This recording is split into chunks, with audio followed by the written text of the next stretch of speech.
Okay, सो हम start करने जा रहे हैं और new chapter that is applications of trigonometry. Okay, हाँ अभी हाँ हाँ, सो एप्लीकेशन ऑफ ट्रिग्नोमेट्री बहुत ही इजी चैप्टर है।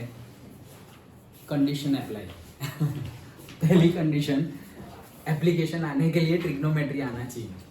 ओके, सो चैप्टर 8 अच्छे से आ रहा है तभी चैप्टर 9 अच्छे से आएगा। और चैप्टर 8 का बेसिक, सिर्फ बेसिक स्टार्टिंग वाला जो बेसिक था, ओके, राइट एंगल ट्रायंगल बना दिया, sine theta opposite by hypotenuse, cos theta adjacent by hypotenuse, tan theta opposite by adjacent, ये जो बेसिक वाला है। और दूसरा से टेबल, सारी वैल्यूज 30, 60, 45, 90, 0 दैट्स इट, सबके लिए इतना भी अगर है तो भी हो जाएगा। बाकी जो आइडेंटिटी वाली एक्सरसाइजेज है ट्रिग्नोमेट्री में लास्ट वाली, वहां पे तकलीफ हो रही है तो प्रैक्टिस करो, वो भी जरूरी है, बट उसका यहाँ पे ज्यादा कुछ लेना देना है नहीं। Okay, so these are the conditions. तुम्हें बेसिक्स ऑफ ट्रिग्नोमेट्री अच्छे से आना चाहिए। टेबल सारी ही sine cos tan cos x है, कॉट, सबकी 0 से लेकर के 90 तक की सारी वैल्यू याद आनी चाहिए। बहुत इजी चैप्टर है, तुम्हें लगेगा बहुत इजी चैप्टर है, स्कूल में चल गया। किस किस को स्कूल में हो गया है ये चैप्टर? सिर्फ एक स्टूडेंट को हुआ है, बाकी सबको नहीं हुआ, शुरू हुआ है।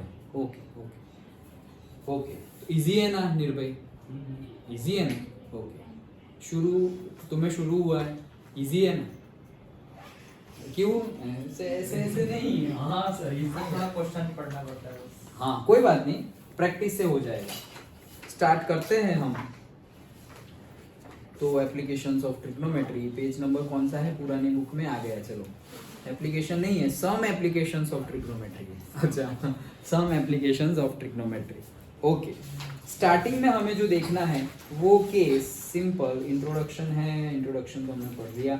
Height and distances, height and distances में हमें दो चीजें देखनी है, जहां से हम देख रहे हैं और जिसको देख रहे हैं।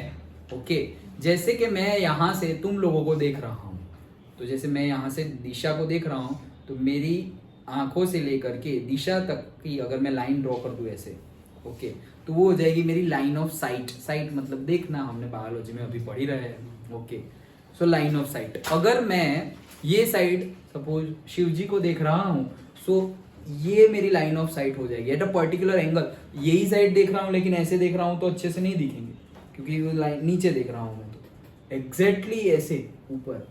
ओके, तो this is my line of site.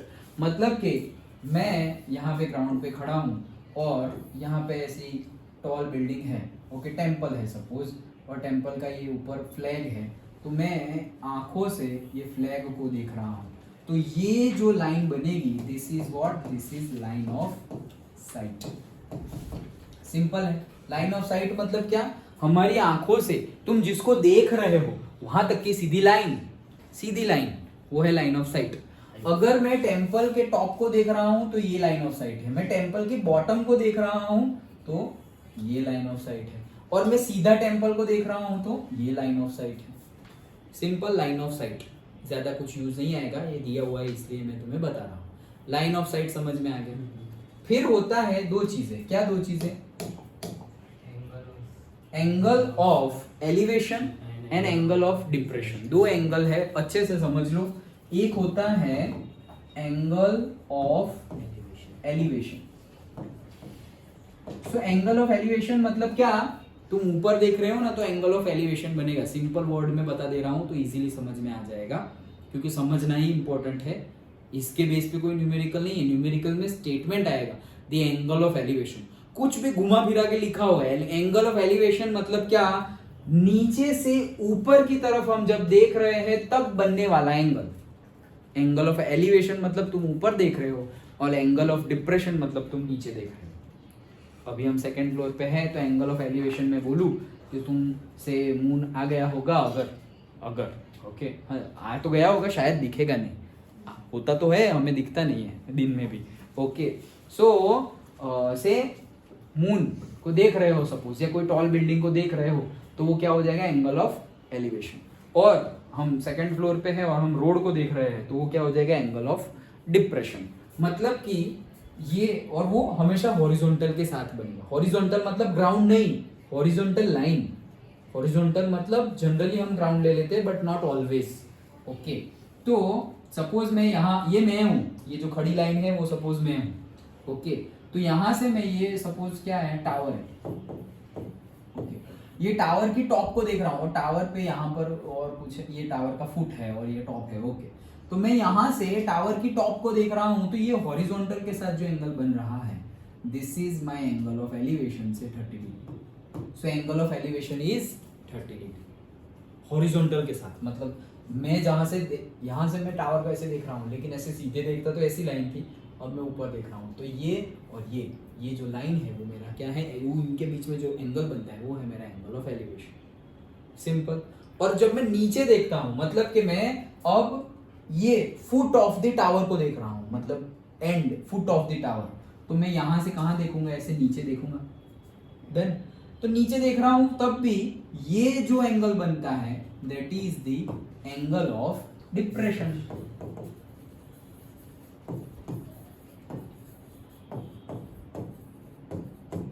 Simple. Angle of depression मतलब नीचे की तरफ जब तुम देख रहे हो, तब बनता एंगल हॉरिजॉन्टल के साथ। तो यहां से तुम नीचे देख रहे हो, तो हॉरिजॉन्टल के साथ जो, जैसे मैं अभी यहां खड़ा था, मैं सीधे वॉल को देख रहा हूं। ओके, तो ये सीधी लाइन ऑफ साइट है।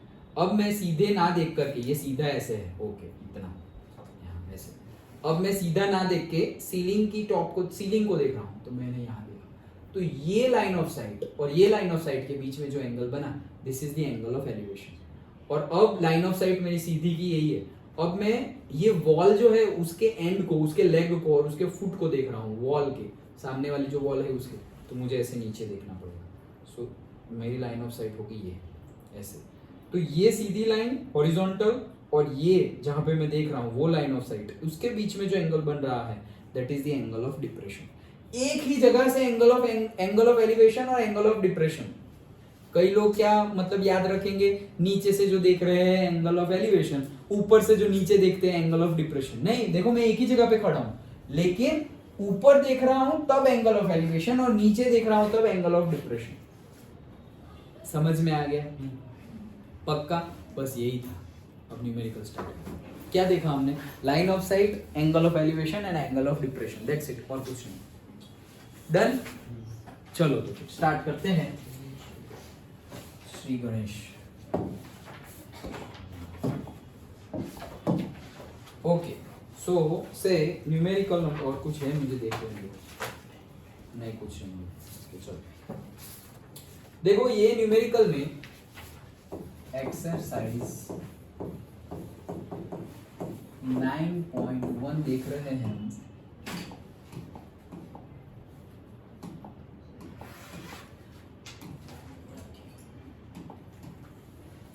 एक्सरसाइज 9.1 देख रहे हैं हम, उसमें न्यूमेरिकल नंबर 1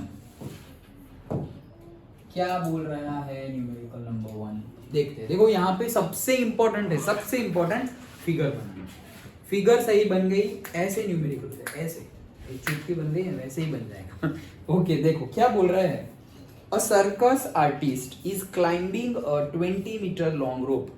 सर्कस का आर्टिस्ट है, वो रोप पे चल रहा है, नहीं बोला है, क्लाइंबिंग मतलब चढ़ रहा है। क्लाइंब मतलब चढ़ना, चल रहा होता तो बोलता वॉकिंग। ओके, कैसे सीधी रोप है, उस पे ऐसे करके वॉक करके आगे जा रहा है, बट ये क्या कर रहा है? क्लाइंब कर रहा है। तो मैं मान लेता हूं कि सपोज ये रोप ऐसी है और ये एक रोप को क्लाइंब कर रहा है। Okay, climbing a 20 metre rope, मतलब इसकी लेंथ कितनी है? 20 metre.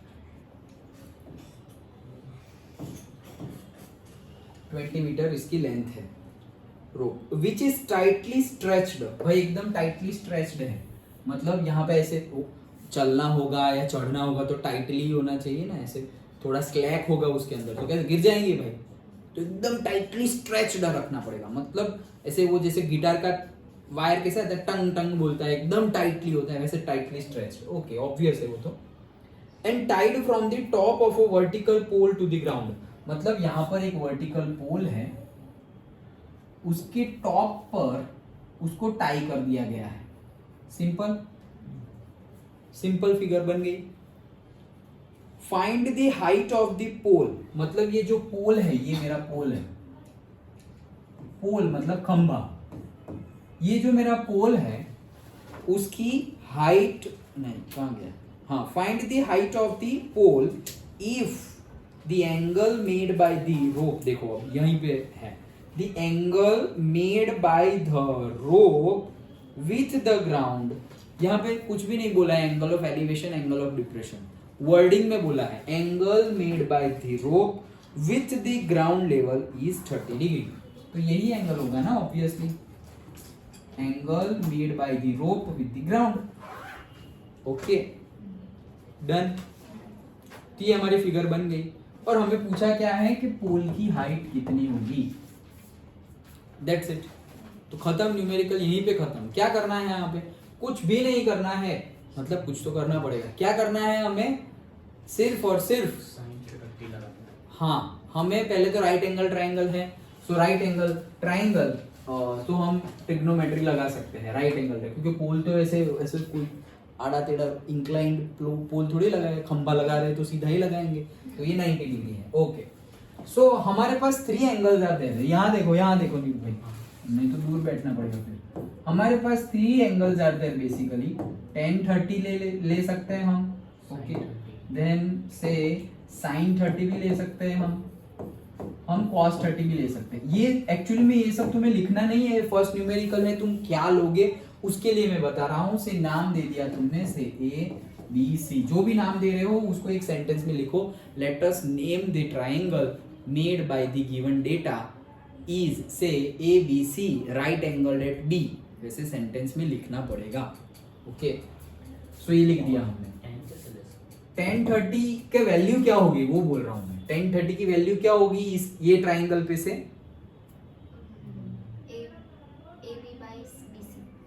Correct, opposite by adjacent, हाँ, सो से AB divided bye BC।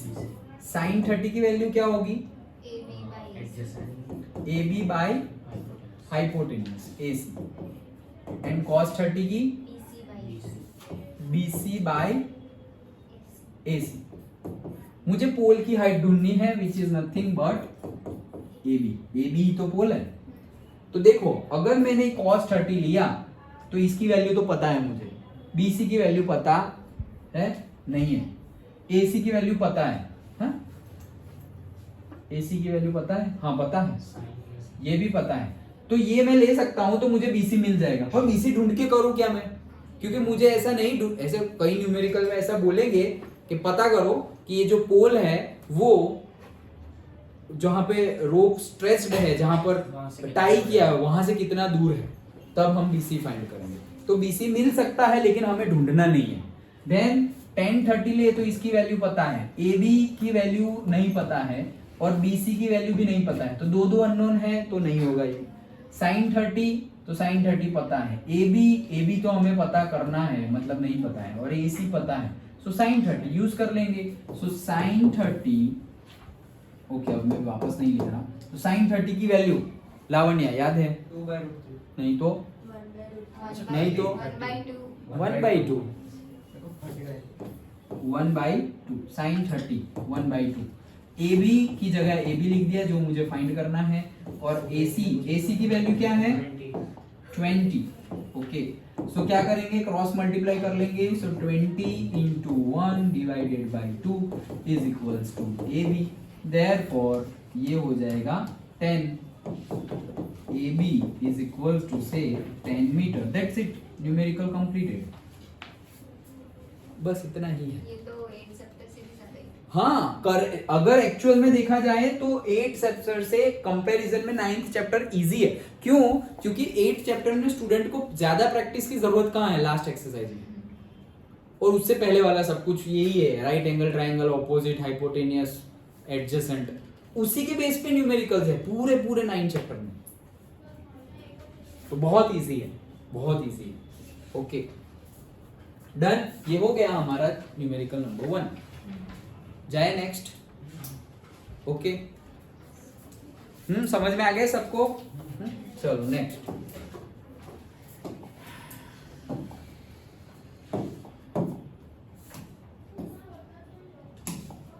Okay numerical number 2, सबसे ज्यादा इंपॉर्टेंट फिगर बनाना ही है। चलो, a tree breaks due to storm. भाई ट्री टूट गया, स्टॉर्म आया, तूफान आया और ट्री टूट गया। And the broken part bends, तो जो पार्ट जहां से टूटा है, ब्रोकन पार्ट्स है, मतलब ऐसा समझो फिगर बना है।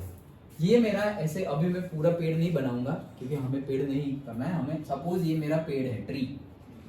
ओके ऐसी कोई हाइट होगी मतलब, ओके मैं फिर ऐसे करूंगा तो तुम कंफ्यूज हो जाओगे। तो एक वर्टिकल हमारा से ट्री है, मान लो कि यहां से वो टूट गया तूफान में। ओके ऐसा बोला है। Okay a tree breaks due to storm and the broken part bends, मतलब यहां से अब बेंड हो जाएगा, टूट गया तो वो बेंड हो जाएगा, bends, so that the top of the tree, मतलब ये part, touches the ground, ground को टच, बैंड हो गया ना, यहां से टूट गया तो बैंड हो गया, ये साइड गिरेगा या तो ये साइड गिरेगा, कहीं तो गिरेगा मतलब। तो touches the ground and making an angle 30 degree with it, मतलब ये टूट गया और ये ऐसे करके गिर गया और यहां पर एंगल बना दिया उसने, कितना 30 डिग्री, इतना गिवन है। समझ में आया? The broken part fall down such that the top part of the tree touches the ground and making an angle 30 degree with it, ऐसा बोला है। इतना समझ में आया या फिर से? तो वो ऊपर वाली ये गया, अब ये तो समझने के लिए, हाँ वही गिरा ना, वही गिरा। जैसे कि मैं हूं, किसी ने मुझे मारा, ओके तो यहां से मैं मुड़ जाऊंगा, ओके तो यहां से मुड़ा तो ये मेरा जो हैंड है वो ऐसे करके ऐसे मैंने टच कर दिया, तो अब तो मैं ऊपर रहा ही नहीं ना। अगर मैं नीचे बैंड हो रहा हूं तो ऊपर वाला मैं कहाँ हूं? नहीं हूं, एक ही तो पेड़ है। ओके समझ में आ रहा है? तो अब पहले ये समझने के लिए, अब क्या हुआ, ये कहाँ गया? वही तो यह गिरा है। डन? और कोई कंफ्यूजन? डन? ओके आगे पढ़ते हैं। The distance between the foot of the tree, कहाँ गया ट्री? ये रहा, foot of the tree to the point where the top touches the ground, ये is 8 मीटर। ये डिस्टेंस कितना है? 8 metre. That's it. Find the height of the tree. देखो हमें क्या पूछा है? Height of the tree. कौन बताएगा क्या करेंगे? नहीं तो वो तो आगे न्यूमेरिकल करेंगे, लेकिन कंसेप्ट पूरा न्यूमेरिकल कैसे ट्राई करेंगे? Height of the tree AB। Suppose हाँ हम मानते हैं कुछ, सपोज ये है A, ये है B, ये है C, ये है सपोज D। अब क्या करें चलो बताओ। सर D तो रहा है, हाँ D तो रहा ही नहीं, करेक्ट। तो मुझे फाइंड क्या करना है? सर हाइट हाइट तो वही करनी है ना, है, AB फाइंड करना है। AD AB प्लस AD, वही हाइट हुई, यस। लेकिन हमें फाइंड करनी है AB। पर AB नहीं नहीं मैं तो पूछ रहा हूँ हमें क्या फाइंड करनी है? हमें height of the tree find करनी है। AB मैं बता रहा हूँ सर, AB फाइंड करना। इतना ही ट्री है। हाँ तो वो ये तो गिर उतना- गया ना, अरे टूट गया टूट ना, तो अब तो उतनी हाइट रहे तो वही फाइंड करेंगे। वो तो कैसे फाइंड हाँ, करेंगे तो सर? उतना ही फाइंड होगा। हाँ हमें ओरिजिनल है क्या पता है? 100%। तो ये नहीं होगा, बट करना हो तो हो सकता है। कैसे? ये नहीं गिवन है, उसको प्लस कर दो ना इसमें, हाँ समझ रहे हो? ये है और ये पार्ट है, तो ये दोनों का प्लस करोगे वही तो पूरा पार्ट है ट्री। समझे? पर दो लगेगी फिर 10 30 और दूसरा भी पूछना है। नहीं एक से फाइंड हो जाएगा ना। वो जो भी लगे, समझ गए करना क्या है हमें? हाइट में ऑफ कौन सा द लेंगे तो? Height of the tree find करना है। ओके स्टार्ट करते हैं। पहले देखो,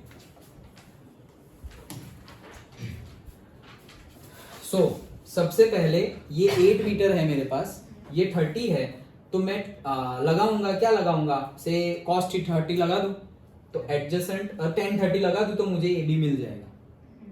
ओके, tan 30 की वैल्यू लगाऊं अगर मैं, देखो तुम कुछ भी लगाओ, अगर दो अननोन आ गए तो वो निकाल दो, लेकिन वो फिर रफ वर्क हो जाएगा, इसलिए पहले सोच लो क्या लगाओगे। tan 30 is equals to opposite, that is AB divided by adjacent, that is BC। tan 30 की वैल्यू करेक्ट है या नहीं?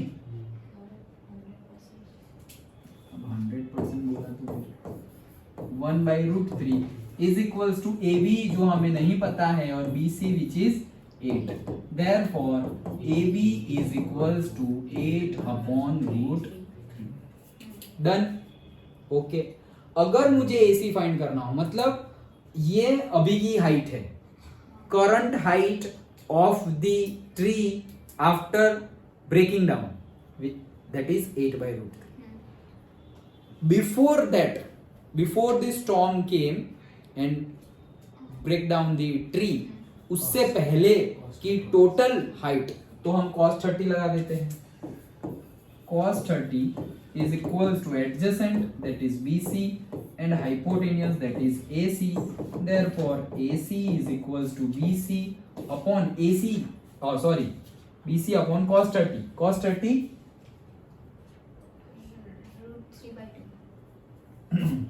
√3 by से, तो ये हो गया 16/√3 AC। डन। ओके, सो अगर total height of the tree find करनी है तो हमें दोनों का सम कर देना पड़ेगा। So that is say height of the tree is equals to say 8/√3 plus 16/√3, √3 LCM, सो 24/√3। सो 24 को लिखेंगे हम 8 into 3 divided by √3, 8 into √3 into √3 divided by √3, √3 cancel, so answer is 8√3 meter। Sir वो हाइट तो AB plus AD होगा, वो AD actual में D point ही C है ना, D is equals to C है ना, यही तो C है, वही तो कह रहा था। DB हो गया। समझे? AD तो पहले था, अब D ही गिर गया है, ट्री जो था वो यहां से टूट गया, तो D पॉइंट ही टच हो गया है, वो तो अलग दिखाने के लिए मैंने C, अदरवाइज D और C सेम ही है। समझ में आया? वही plus AC is equal to BD। BD B कहाँ है? AB plus AC is equals to BD। Yes, अगर तुम्हें यही फाइंड करना है तो क्या करोगे, ये और अभी जो गिर गया वो, ये गिर गया ना, उसको ऐसे, ये गिर गया उसको ऐसे, तो हो गया वापस सीधा, फाइंड कर लो, ये जितना था वो इतना ही है और ये वाला। समझ में आया? पक्का? उन्होंने क्या आंसर लिखा है, देखो यही आंसर लिखा है।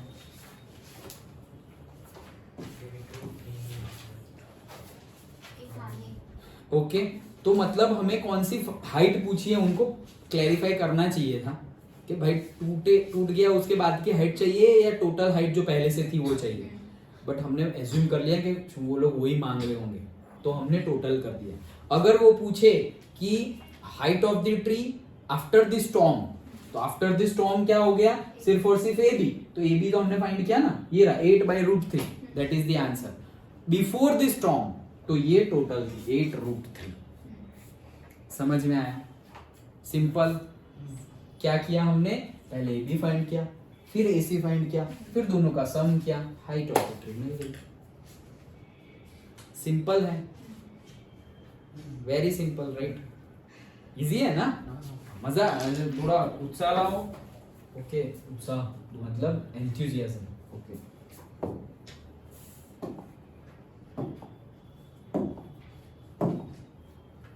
ओके चलो नेक्स्ट।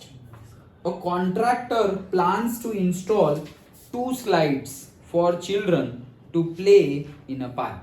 भाई एक कॉन्ट्रैक्टर है, थर्ड नहीं मिलकर, एक कॉन्ट्रैक्टर है जिसको 2 स्लाइड मतलब लसर पट्टी, हाँ ओके। 2 स्लाइड लगानी है, ओके, पार्क में बच्चों को खेलने के लिए, ठीक है। For the children below the age of 5 years, एकदम छोटे बच्चों के लिए। शी प्रिफर्स, कॉन्ट्रैक्टर शी है, she prefers to have a slide whose top is at height of 1.5 meter, तो बिलो 5 years, तो देखिए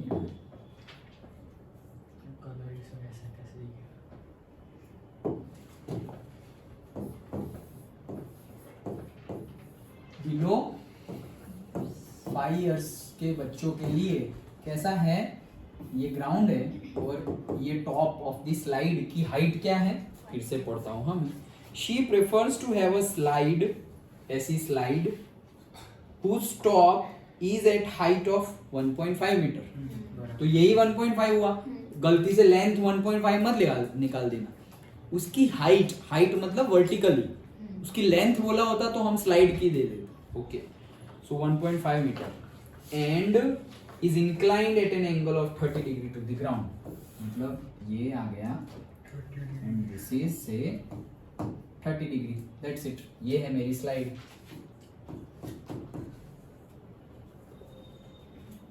हाँ, whereas for elder children, बड़े बच्चे के लिए,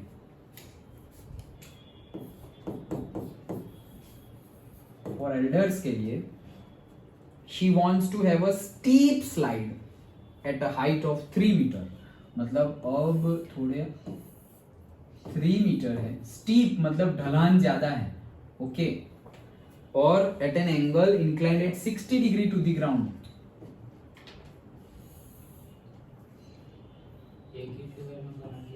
चलेगा, एक ही फिगर में बनाओगे तो चलेगा, बट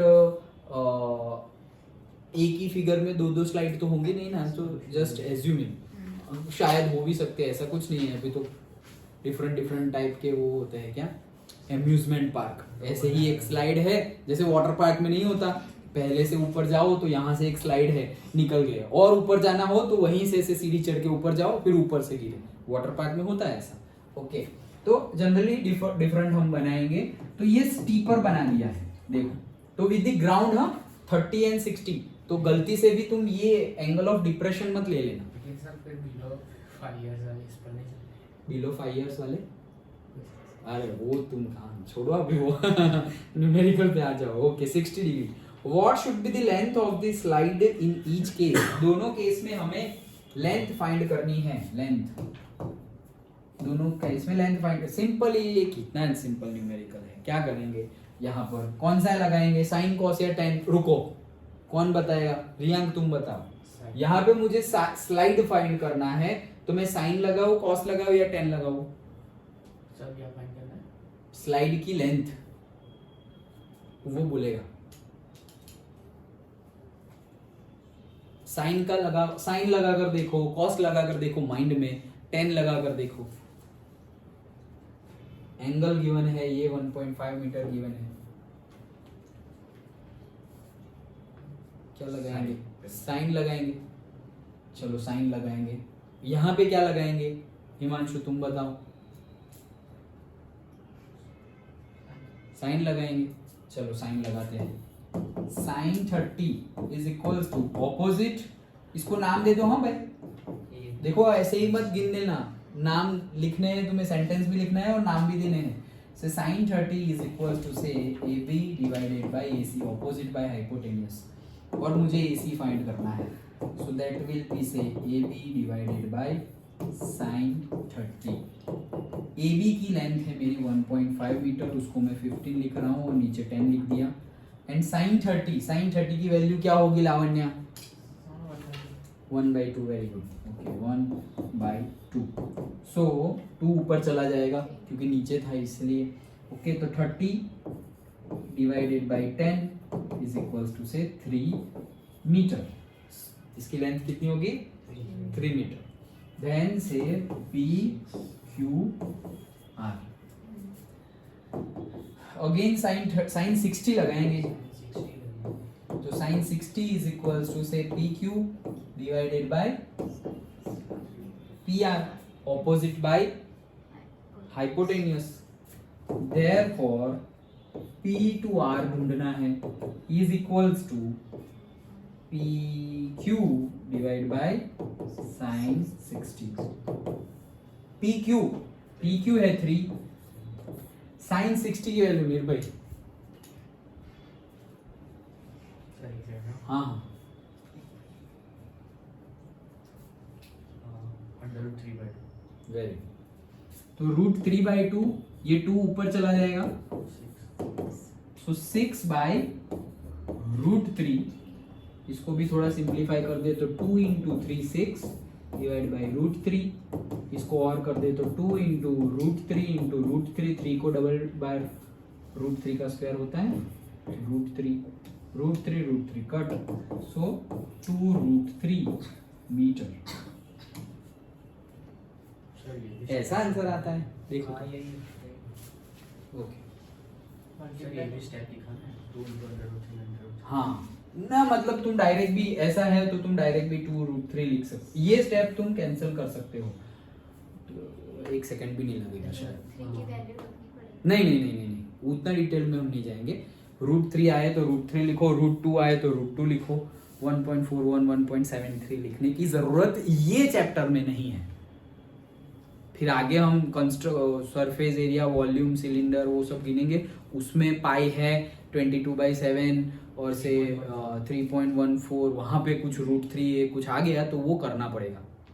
ओके, सर्कल्स में भी एंगल्स आएंगे, सर्कल्स जो हमारा चैप्टर है उसमें भी एंगल्स आएंगे, वहाँ पे हम वैल्यूज रखेंगे क्योंकि हमें वहाँ पर एग्जैक्ट वैल्यू चाहिए। यहाँ पे इतना काफ़ी है। Particularly in this chapter we are not simplifying the square roots. Understood? Simple. देखो कितने फटाफट न्यूमेरिकल हो रहे हैं। अब थोड़ा स्पीड बढ़ा दे तो ये सब कुछ मैं नहीं लिखूंगा, ठीक है? फटाफट मैं बताऊंगा कि कैसे करेंगे। चलो तो हाँ, न्यूमेरिकल नंबर 4। ओके, क्या बोल रहे हैं? मतलब गिन फिगर और समझने के लिए we will give time, then calculation you can do it. Okay, the angle of elevation of the top of a tower. भाई टॉप ऑफ अ टावर बना दो, पहले टावर बना दिया। द एंगल ऑफ एलिवेशन मतलब टावर को देखेंगे top को तभी तो एलिवेशन बनेगा। So angle of elevation of the top of a tower from a point on the ground. ये ग्राउंड का एक पॉइंट है, ये ग्राउंड का एक पॉइंट है। कहाँ गया 30 metre away from the foot of the tower, मतलब कि ये डिस्टेंस जो है वो है 30 मीटर। Is 30 degree. ये जो है angle of elevation is 30 degree. Find the height of the tower. This we have to find. A B C, simple, done. Okay, हमें क्या फाइंड करना है? AB फाइंड करना है तो 10 30 लगा दो। 10 30 is nothing but AB by BC। AB is equals to 1/√3 into BC 30. That will be the answer. Done? Any doubt? जो भी आए। ओके, 10√3। Okay, done. इतने के लिए क्या बाकी?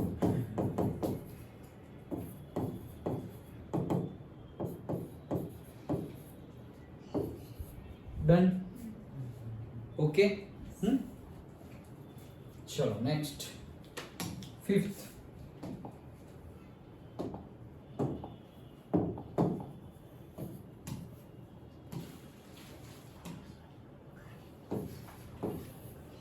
ओके, चलो क्या है? A kite is flying at a height of 60 metre above the ground. भाई यहाँ पे काइट फ्लाई कर रही है, इसकी हाइट क्या है? 60 मीटर। ऐसे बनाऊंगा ना तो कंफ्यूजन रहेगा इसलिए नहीं बनाएंगे हम। 60 metre. Okay, the string attached to the kite is temporarily tied to the point on the ground। भाई टाई कर दिया है, बांध दिया है ग्राउंड से। The inclination of the string with ground is 60 degree। This is 60 degree. Find the length of the string. There is no slack. Okay, simple again. ये length of the string find करनी है. That's it. क्या लगाएंगे? sin 60 sin 60 लगाएंगे. Correct. तो sin 60 is equals to say A B C.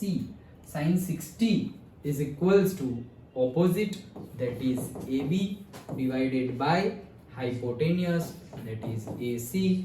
मुझे find करना है AC. Therefore AB which is 60 and sin 60 which is root 3 by 2. So 120 divided by root 3 is equals to say 43 is root 3. Therefore 40 root 3 meter. Done. Simple है सारे, ऐसे ही करते रहना है बस. कितने मार्क्स आएंगे? 3 मार्क्स. ये हाँ टीचर तो बोल रही थी एक तो आता ही है. हाँ आएगा ही ना, तो आएगा. आना ही चाहिए. डन. इजी है राइट. ओके चलो नेक्स्ट. बहुत इजी है, ऐसा बोल दो अब तुम. ओके 6.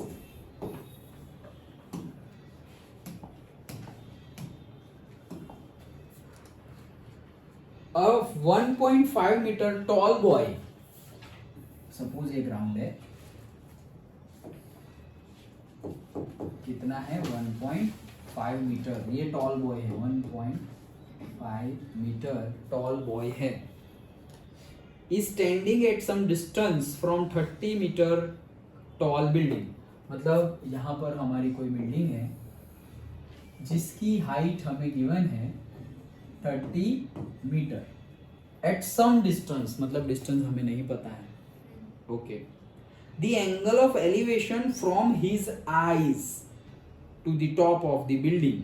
देखो angle of elevation from his eyes. Eyes मतलब क्या है, मैं यहां से बनाऊंगा. हाइट है तो आंख हो तो बॉडी के अपर पार्ट में होती है ना, यहाँ थोड़ी होगी. ओके तो वहां से नहीं देख रहा है, यहां से देख रहा है. तो मैं यहां से बनाऊंगा. सो यहां से मैंने एंगल ऑफ एलिवेशन ऐसे बना दिया. अब क्या बोल रहा है, बनाने का नहीं था शायद, लेकिन देख रहे पढ़ते हैं वापस. The angle of elevation from his eyes to the top of the building increases. ये इंक्रीज हो रहा है. कब इंक्रीज हो रहा है? इंक्रीजेज कहाँ गया वापस, हाँ ये increases from 30 degree to 60 degree. पहले 30 डिग्री था और फिर हो गया 60 डिग्री. कब हो गया? As he walks towards the building. अच्छा पहले वो यहां था, अब थोड़ा चला और फिर यहां आ गया. ओके समझ में आया? Towards the building, away from the building मतलब बिल्डिंग से दूर, टॉवर्ड्स द बिल्डिंग मतलब बिल्डिंग के नजदीक. ओके तो ये इंग्लिश थोड़ा समझना. टॉवर्ड्स मतलब उसके पास, अवे मतलब उससे दूर. जैसे कि refraction, towards the normal and away from the normal वाला केस. Okay science physics. Okay so ये है हॉरिजॉन्टल हमारा. तो ये एंगल सपोज पहले था 30 डिग्री और अब अगर वो देख रहा है तो देखो ऐसे ही दिख रहा है.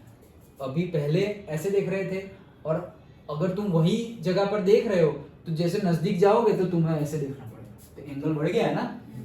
ओके तो ये एंगल कितना हो गया? 60 डिग्री. फिगर समझ में आई? ओके ये पहला थोड़ा चेंज आया है. अब तक तो सब एक ही डायग्राम सिंपल चल रहा था. ये समझ में आ गया? ये भी टफ नहीं है, सिंपल ही है. ओके कहाँ गया? 60. हाँ find the distance he walked towards the building. भाई ये फाइंड करो. ये डिस्टेंस फाइंड कर. सर तो पहले है. ये डिस्टेंस को मैं नाम दे देता हूं से x मीटर. फाइंड, फिर से पढ़ लेते हैं. Find the distance he walked मतलब वो कितना चला, वो फाइंड. x हमें फाइंड करना है. चलो कैसे करें? सर पूरे का निकालेंगे पहले. पूरे 30 डिग्री का 30 मीटर से लेकर, मतलब सर नेम कर दो ना. हाँ very good. A B C D E. Sir उसको तो ले लो. तो मेरी हाइट है 1.5 मीटर.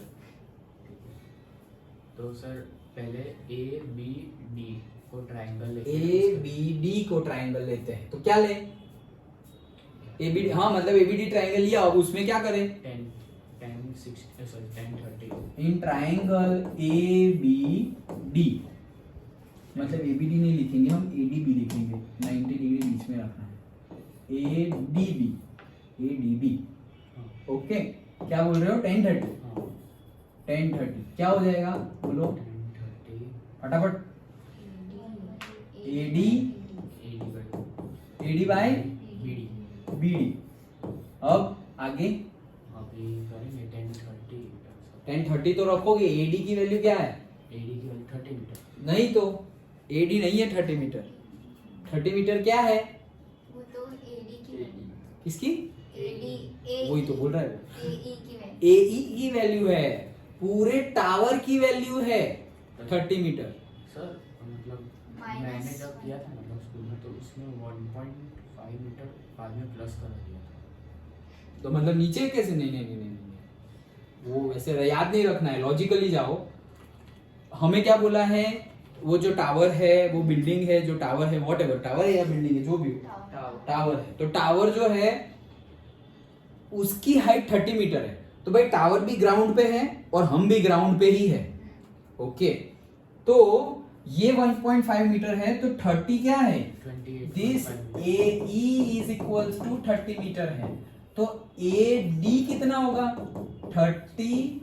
माइनस 1.5 इतना फाइंड करना होगा तो अगर देखो मुझे अगर हम ऐसा लिख सकते हैं A D plus D E is equals to A E ऐसा लिख सकते हैं ना this plus this is equals to total तो उसकी वजह उसी के ऊपर से मैं बोल रहा हूं A D is equals to A E ये डी वो साइड जाएगा तो माइनस डी डन तो ए ई की वैल्यू तो मुझे पता है 30 माइनस डी भाई यहाँ में 1.5 हूँ यहाँ पे भी 1.5 का ही रहूंगा हाइट बड़ी छोटी नहीं हो जाएगी यहाँ पर भी डी क्या रहेगा 1.5 ये भी क्या रहेगा 1.5 तो ये हो जाएगा 1.5 सो दैट इज 1 गया तो 29 और 0.5 गया तो 28.5 मीटर समझ में आया डन तो मुझे यहाँ क्या मिलेगा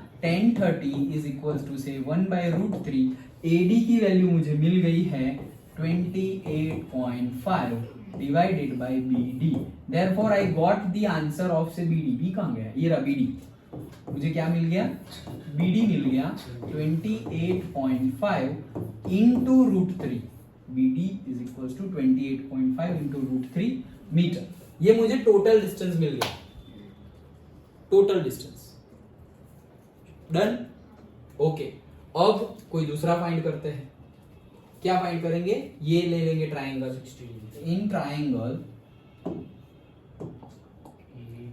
इन ट्राइंगल ए सर उधर पर आपने B कोई रखा पॉइंट नहीं रखा A B C D E F A D F in triangle A D F लेते हैं ओके तो उसके लिए भी सेम गिनेंगे क्या 1060 क्या हो जाएगा AD divided by FD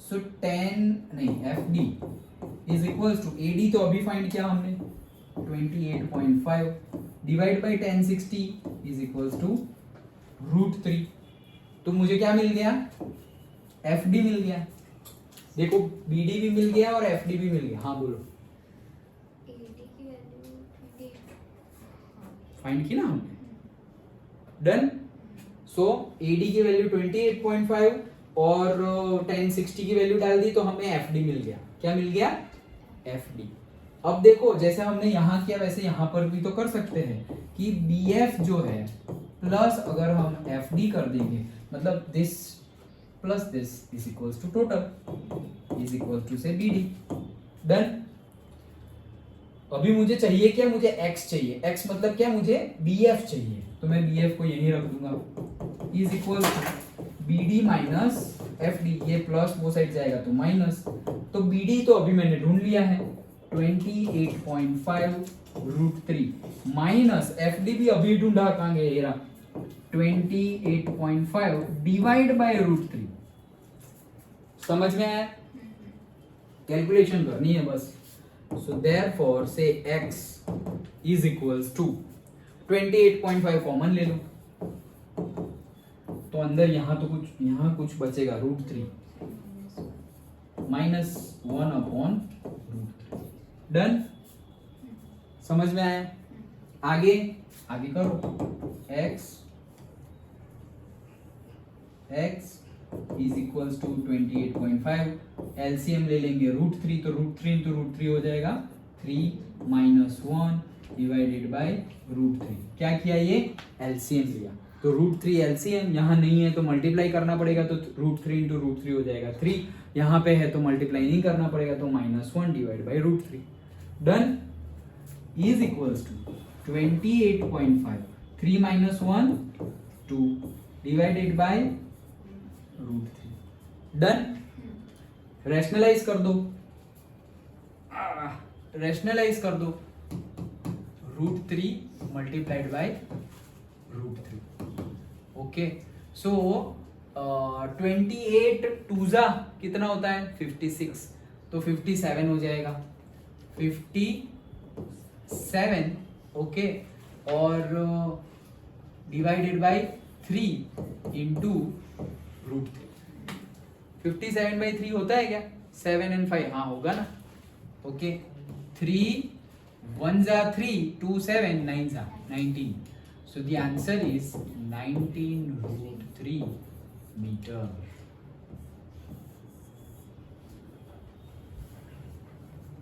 understood? देख लो अच्छे से। पहले तो हमने फिगर बनाई, ओके, कि बोला 1.5 मीटर यहाँ से माइनस करना है, that is the important thing. Okay, क्योंकि वो हाइट गिवन है। फिर हमने पहले एक ट्राइंगल लिया ADB, फिर दूसरा ट्राइंगल लिया ADF, दोनों में tan थीटा लगा है, तो हमें पहले पूरा BD मिला, फिर FD मिला, BD और FD मिल गया तो हमें माइनस करके DF भी मिल जाएगा। That's it. Done? Any doubt? समझ में आ गया? चलो, नेक्स्ट 7th।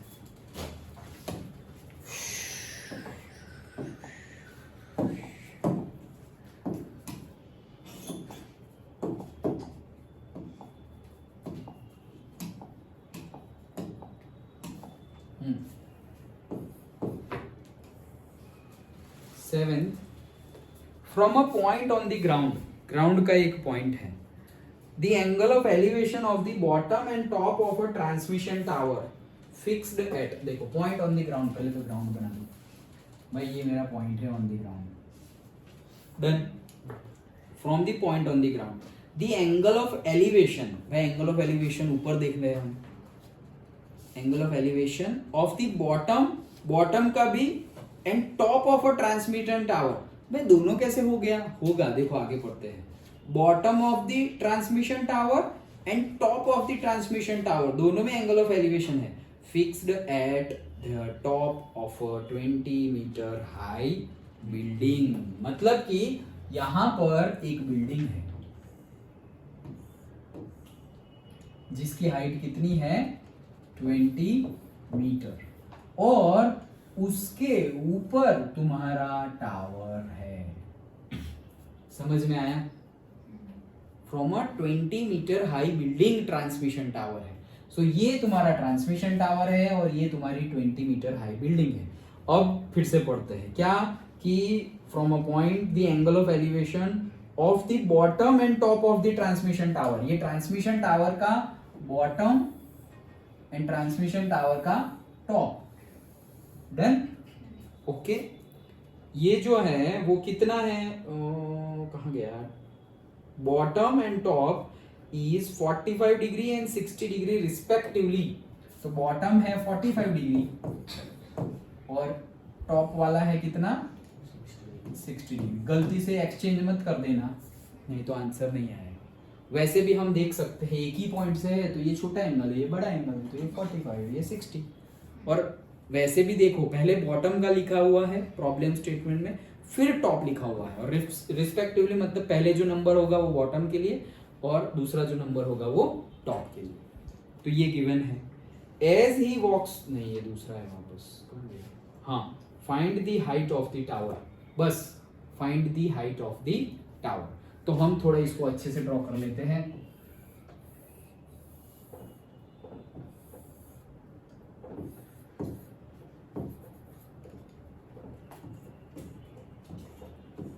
ओके, से ए बी सी डी, और हमें फाइंड करना है height of the, find the height of the transmission tower, that is A D हमें फाइंड करना है, दैट्स इट। और this angle is 45 and this angle is 60, that's it. Simple है ये तो। ओके, बताओ चलो कैसे करेंगे। दिशा तुम बताओ। AD plus CD करके हमें क्या करेंगे? वही पहले एक ट्राइंगल को एक ट्रायंगल कोई भी उठा लो, कौन सा ले? ACD या BCD। बी सी डी, अच्छा बी सी डी, तो क्या ले? 1045 ले लेते हैं। 1045 is equals to CD divided by BC, therefore क्या मिलेगा मुझे? BC मिल जाएगा। CD कितना है? 20, 1045 1, तो BC मिल गया मुझे 20 मीटर। डन। BC मिल गया मुझे कितना? 20 मीटर। ओके, मुझे तो AD फाइंड करना है, अब क्या करें? अब जो नीचे का मिला है उससे पूरा AC फाइंड कर लेंगे। हाँ, तो ट्रायंगल ले लेंगे हम, कौन सा? Triangle ABC, triangle ACB, ACB, right angle को बीच में रखेंगे, ACB। तो उसके लिए अगर वापस गिने तो क्या लिखेंगे? 1060 पूरा ट्रायंगल है, सो ऑपोजिट AC पूरे ट्रायंगल के लिए and adjacent that is BC, that is equals to 20, therefore AC is equals to 20√3, done, metre. So AC भी मिल गया, AC मिल गया, CD तो है ही, तो AD मिल जाएगा। AD इज नथिंग बट पूरा AC माइनस CD करोगे तो देखो ये पूरा है, तो AC माइनस CD, तो ये AD मिल गया ना। ये रहा। अगर ये डायरेक्ट लिखना ना आए तो सिंपली स्टेप बाय स्टेप जाओ, A to D plus D to C is equals to A to C, therefore A to D is equals to A to C, ये वहां जाएगा तो minus CD। Okay, value put करो। AC की value ढूंढी ना अभी, ये 20√3 माइनस CD की वैल्यू 20, सो 20 कॉमन, √3 माइनस 1 मीटर, रहने दो ऐसे ही। डन। हाँ, ओके।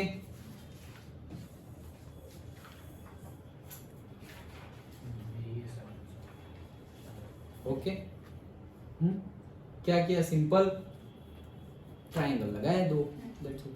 यही है, ट्रायंगल लगाते जाओ और कोई भी एंगल तो आ ही जाएगा, tan sin या cos तीनों में से एक तो आ ही जाएगा। ज्यादा से ज्यादा क्या होगा, तुम वो चीज फाइंड कर लोगे जो पूछी नहीं गई है, कोई बात नहीं, आगे कहीं पे यूज आए तो ठीक है, ना आए तो भी कोई बात नहीं, आगे बढ़ो। पता चल गया कि भाई cos नहीं यूज करना था, sin यूज करना था, लाइक दैट। अंडरस्टूड?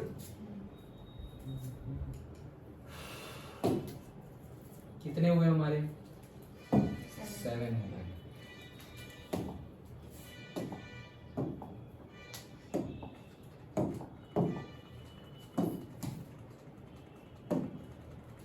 Eighth,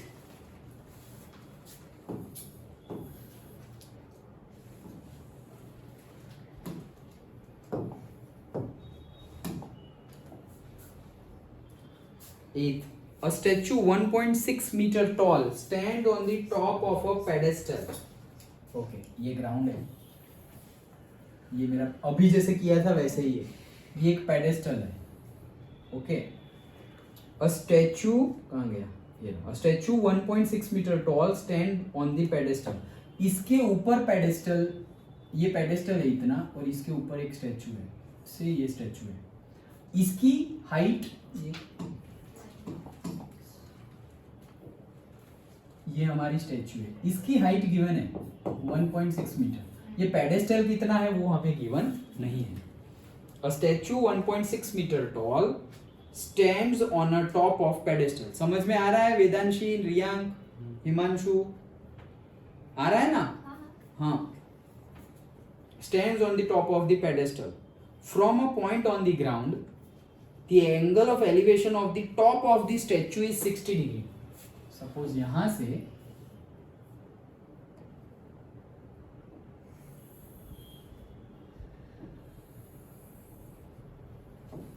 ये कितना है, top of the statue 60 degree. And from the same point the angle of elevation of the top of the pedestal is 45 degree.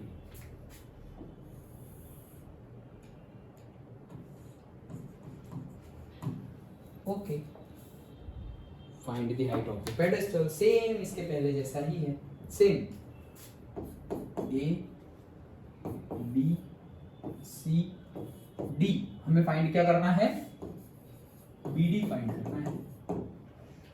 Done, okay, यही तो है पेडेस्टल BD।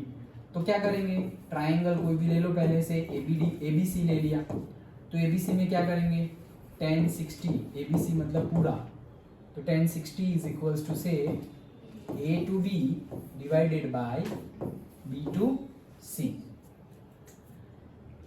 दो unknown है, नहीं होगा, ओके। तो tan 60 √3, AB नहीं पता, बट हम ऐसा लिख सकते हैं, AB इज नथिंग, बट हम ऐसा लिख सकते हैं 1.6 प्लस BD, लिख सकते हैं ऐसा, पूरे AB को हम लिख सकते हैं 1.6 प्लस BD, ओके, कर सकते हैं, यस, इसको x भी बोल सकते हैं, तो थोड़ा और सही रहेगा, कोई बात नहीं।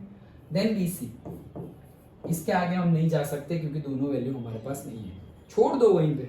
नेक्स्ट दूसरा ट्राइंगल, ट्राइंगल DC, D को ले, ADC, A को ही लेंगे ना क्योंकि ये 1.6 है ना हमारे पास। ADC, अगर D से लिया तो वापस दोनों अननोन, DB भी अननोन और CB भी अननोन। समझ में आ रहा है क्या बोल रहा हूं मैं? यहाँ पे हम दो ट्राइंगल ले सकते हैं, A नहीं लगेगा, नहीं, A कहाँ से आएगा? वही तो DB Correct. नहीं, मैं तो सोच रहा था कि अगर उसको ले लिया ADC, AD नहीं, D राइट एंगल नहीं है ना, राइट एंगल वाला ट्राइंगल लेना है ना, D तो राइट एंगल ही नहीं है, ADC तो बनेगा ही नहीं। सो ट्राइंगल DBC में क्या होगा, इक्वल टू लिख दिया, DBC में क्या होगा, tan 45 is equals to BD divided by, यहाँ by BC is equals to tan 45 1, तो BC is equals to BD हो गया। क्या हो गया? BC is equals to BD, क्योंकि tan 45 1 है, BD बाय BC, हाँ करेक्ट है, ओके। तो इसकी वैल्यू यहाँ डाल दो, आ गया आंसर। हमें क्या ढूंढना था, BD ढूंढना था ना, तो हम BC की वैल्यू डालेंगे, okay. √3 1.6 plus BD divide by BC की जगह हम लिख देंगे BD फ्रॉम इक्वेशन से 1, वैसे सिस्टमेटिकली, ओके। एंड देन यहाँ सॉल्व करो, तुम्हारा आंसर आ गया। और तुम स्टार्ट ही यहाँ से करो तो भी चलेगा, पहले ये ट्राइंगल लो फिर ये ट्राइंगल लो, ओके। तो डायरेक्टली यहाँ क्या होगा, BD ऊपर चला जाएगा, तो √3, सर अभी BC इक्वल्स टू BD लाया है, हाँ 45 आ गया, 1 value, okay. √3 BD is equals to 1.6 plus BD, ऐसा है, ऊपर गया √3 BD, हाँ। देन ये BD को ये साइड लेके आओ, तो BD कॉमन आ जाएगा, यहाँ पे क्या आया, √3 बचेगा, ये आ गया तो माइनस हो जाएगा और निकल गया तो -1 is equals to 1.6. Therefore BD is equals to 1.6 divided by √3 minus 1. यहाँ पर रेशनलाइज लेना हो तो ले सकते हो √3 plus 1 √3 plus 1. तो हो जाएगा 1.6 इंटू √3 plus 1 डिवाइडेड बाय √3 का स्क्वायर दैट इज 3 माइनस 1 का स्क्वायर 1. ओके सो 2 आ गया तो यहाँ पे 1.6 की जगह क्या हो जाएगा 0.8. 2 आ गया ना तो 1.6 की जगह 0.8 और यहाँ पे हो जाएगा √3 plus 1. तो this will be the answer. और अंदर मल्टीप्लाई करना हो तो कर लो. क्या आया है हमारा आंसर डिवाइड बाई 2 आया है ना. तो डिवाइड बाई 2 पे ही आंसर छोड़ दो. ये 0.8 अच्छा नहीं लग रहा है. अंदर मल्टीप्लाई करेंगे तो 0.8 इंटू √3 प्लस नहीं यहाँ पे छोड़ दो आंसर. कहाँ पर सारे ही आंसर सही है. बुक में वही दिया है 0.8. ये गिवन है. हाँ ये फाइनल आंसर है. हाँ. तो यहाँ जाओ. वैसे दिखने में अच्छा नहीं लग रहा बट जो अच्छा तो लग रहा है. हाँ नहीं ये पॉइंट है वो 0.8. कलर नहीं है. Okay done. और मैं क्या कह रहा था कि यहाँ छोड़ना हो तो छोड़ दो. कहाँ पर ऐसे 1.6 √3 plus 1 3 minus 1 2. ओके इसके बाद ये स्टेप इसके बाद ये स्टेप. उनको जो आंसर कंसीडर करना हो कर लो लाइक दैट. हम स्टेप बाय स्टेप जाएंगे. डन. सिंपल था. दोनों न्यूमेरिकल सेम जैसे ही थे 7 और 8. अंडरस्टूड. एक में ऊपर का फाइंड करना है एक में नीचे का फाइंड. करे और एक वेदांशी कर देते. चलो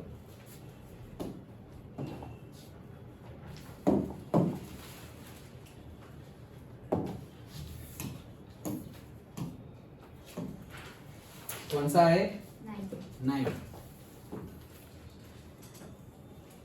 ओके क्या कह रहे हैं.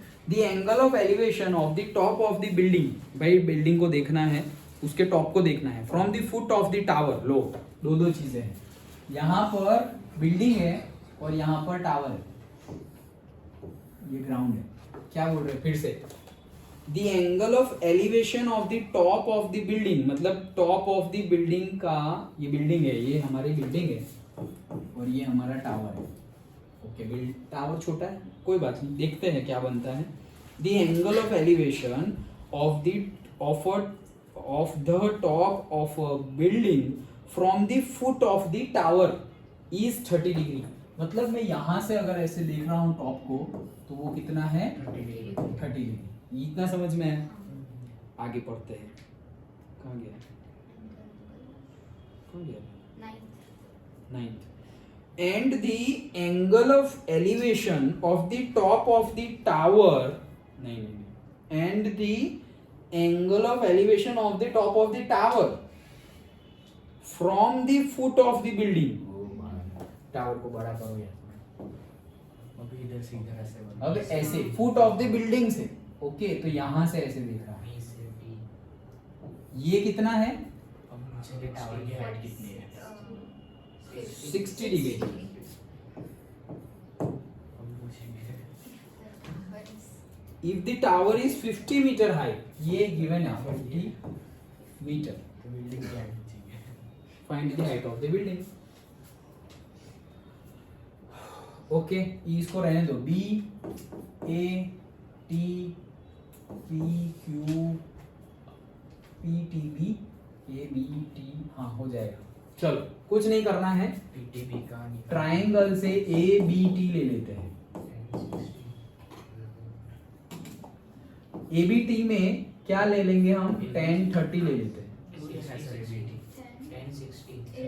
पीबीटी पीटीबी लेते हैं ना. बेस निकल जाएगा तो हाइट तो आ ही जाएगा. हाँ. नहीं ये ट्राइंगल में तो ना ये है ना ये है ना ये है. कुछ भी नहीं है. तो पीटीबी लेने बोल रहा हूँ सर. वही तो बोल रहा है. लेकिन वो लेना तो पड़ेगा ना. पीटीबी से बाद में लेंगे ना। बाद में लेते हैं, चलो ट्रायंगल पीटीबी। सर ऐसे भी एटीबी में तो कुछ दिया ही नहीं है। नहीं तो वो तो लेना है, मतलब चलो वो करते हैं। तो इसको हम मान लेते हैं ऐसे, एटीबी जो छोड़ो मानने का, ATB PTB PTB.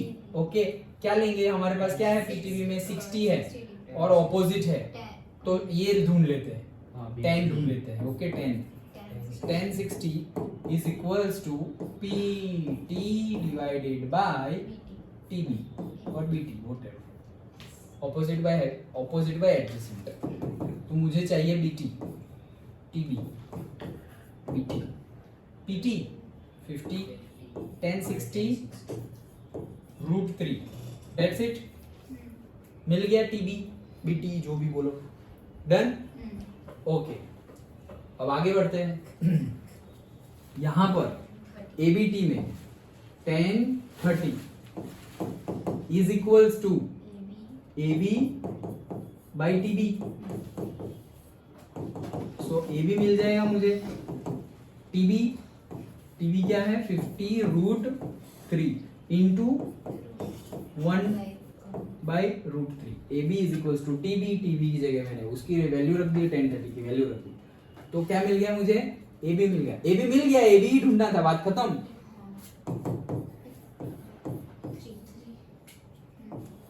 Metre, okay.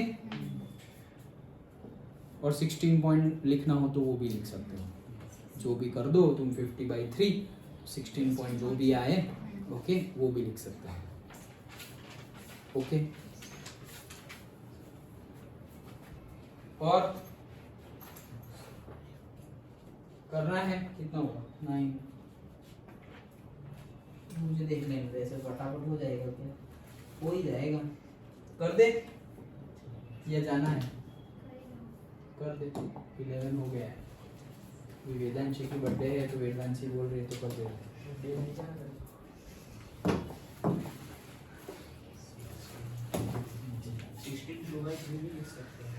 हाँ हाँ दूसरे किसी की क्या? चलो 10, क्या बोल रहे हैं, 2 poles of equal heights, low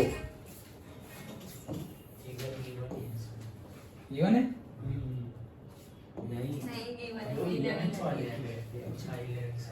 okay. 2 poles of equal heights are standing opposite to each other on either side of the road।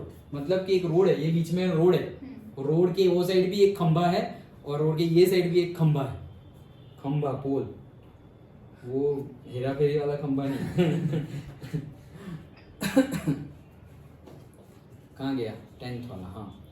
Which is 80 metre wide, फिर से पढ़ना पड़, road which is 80 metre wide, मतलब ये 80 metre है।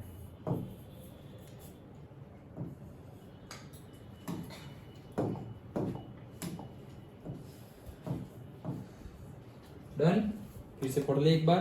2 poles of equal heights are standing opposite to each other on either side of the road which is 80 meter wide। Road 80 metre wide है। From a point between them on the road, कोई भी point पकड़ लो on the road, the angle of elevation of the top of the poles are 60 degree and 30 degree respectively। मतलब मैं यहाँ पर कोई भी एक पॉइंट ये सपोज पकड़ लिया, मैं यहाँ से एलिवेशन बना रहा हूँ और यहाँ से एलिवेशन बना रहा हूँ, तो वो है 30 डिग्री और 60 डिग्री रिस्पेक्टिवली से A B P Q M। अब मुझे बताओ लेफ्ट वाला लियो 30 डिग्री या राइट वाला 30 डिग्री, उन्होंने कुछ भी नहीं बताया है।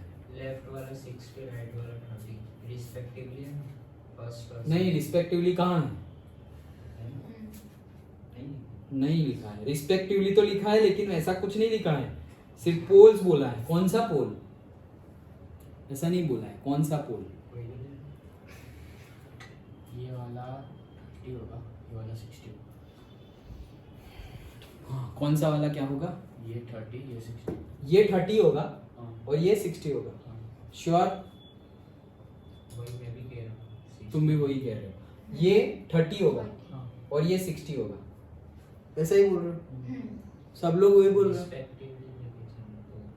नहीं, रिस्पेक्टिवली तो चेंज हो जाएगा रे।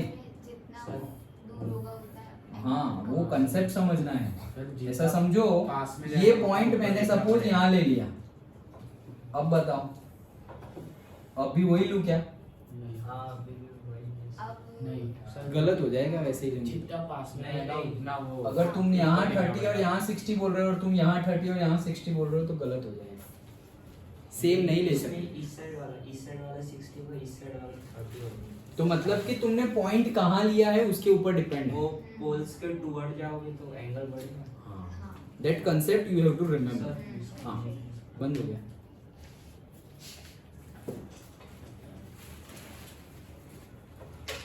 हाँ, तो हम ये फिगर कंसीडर कर रहे हैं अभी। तो सपोज इसको नाम दे दो पोल 1 और ये पोल 2। हमारा जो पॉइंट M है वो पोल 1 के नजदीक है। अब बताओ, चलो जल्दी जल्दी, कौन सा एंगल, ये एंगल कितना होगा वो बताओ। तो 60 60। और ये एंगल सर ये एज्यूम कर रहे हो कौन सा? ये एंगल्स हाँ, एज्यूम मतलब एज्यूम ही होगा, बट फिगर तुम्हें वैसे बनानी पड़ेगी। फिर तुम एज्यूम ये लिख रहे हो लेकिन फिगर जो मैंने अभी बनाई थी वैसी सेकंड वाली बना रहे हो तो गलत हो जाएगा। सो फिगर बनाओ और फिर सेंटेंस में लिखो, since point M is nearer to pole 1 compared to pole 2, therefore it makes 60 degree elevation with the ground. ऐसे सेंटेंस लिख लो तो कोई कंफ्यूजन नहीं रहेगा, ना उनके लिए, हमारे लिए तो है ही नहीं, बट उनको समझ में आना चाहिए जो चेक कर रहा है। डन? ओके, सो ये हमने कर दिया। अब क्या पूछ रहे थे वो? Respectively find the height of the poles. दोनों पोल्स की हाइट फाइंड करो। फाइंड द हाइट, फिर क्या? Find the distance of the point from the pole. है क्या? दोनों जहाँ पे खड़े हैं find the height the distances of the points from the pole. मतलब कि ये M से P1 कितना दूर है, मतलब M से P1 कितना दूर है और M से P2 कितना दूर है, वो फाइंड करना है। डन? मतलब M से P1 कितना दूर है, मतलब हमें फाइंड करना है PM। M से पोल 2 कितना दूर है, मतलब हमें फाइंड करना है क्या? QM। क्योंकि QM वही तो है डिस्टेंस पोल 2 का और पॉइंट M का। तो वो तो 80 नहीं, 80 तो टोटल है। डन? तो ये दोनों चीजें फाइंड करनी है और पोल 1 और पोल 2 की हाइट फाइंड करनी है। इतना कुछ फाइंड करना है भाई। ओके, समझ में आ रहा है? ओके, तो कुछ ना कुछ हम एज्यूम कर लेते हैं। से हमने एज्यूम कर लिया कि जो BM है, BM वो x मान लो। क्या? x। BM को मैंने क्या मान लिया? x मान लिया। और QM को भी कुछ मानना हो तो मान लो y मान लो। BM और QM को मैंने मान लिया x और y। तो अब मुझे पता है क्या? x प्लस y कितना है? 80 है। डन? ओके, चलो ट्राइंगल लगाओ। यहाँ पे लगा दिया कुछ भी, क्या लगाया? कुछ भी लगाओ ना यार। पोल 1 बाई दिस, तो 10 ही लगाएंगे। 10 60 is equals to AB divided by BM. Done? Therefore root 3 is equals to AB divided by BM क्या है? X. Therefore क्या ढूंढना है मुझे? ये सब कुछ ही ढूंढना है, रहने दो अभी इसको। ये एक मिला।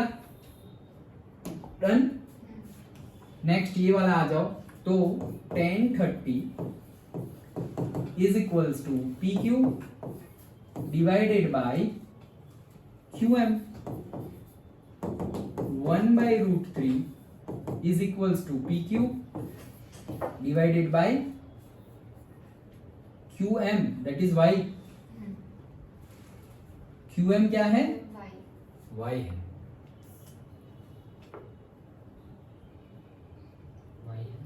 हाँ Y ही है, वो तो कोई बात नहीं, से Y। So now what I will do, I will Q.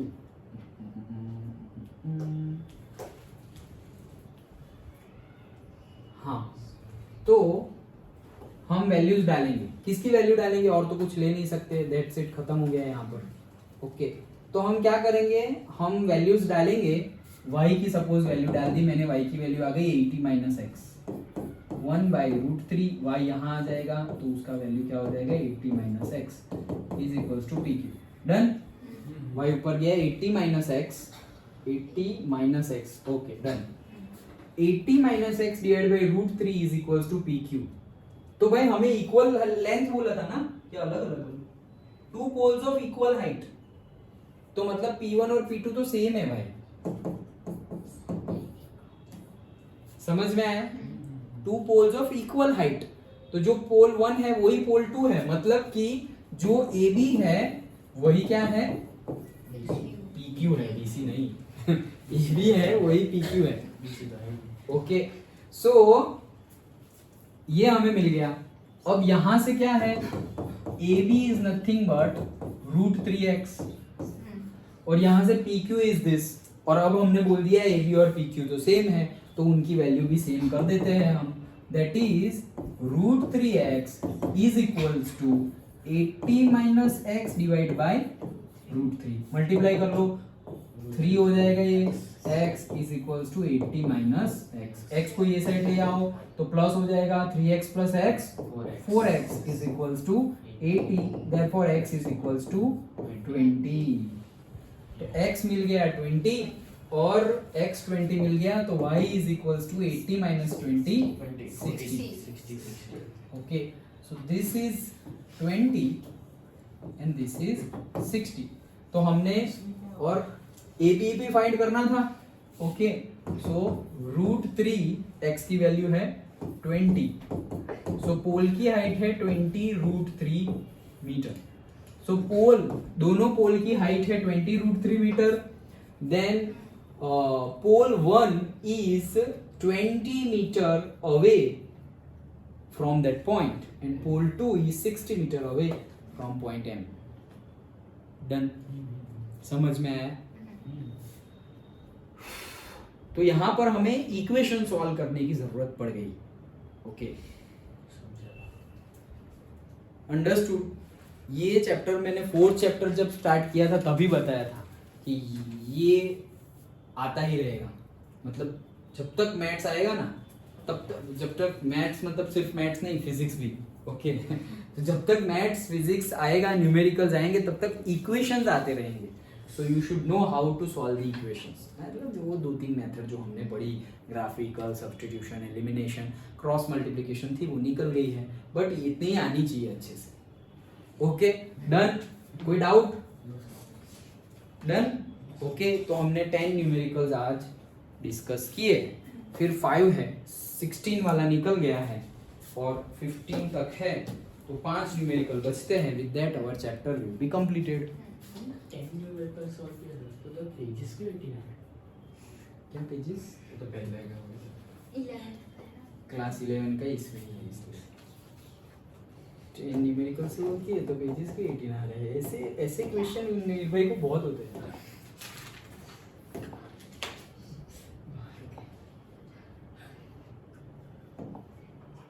ठीक है, हो गया।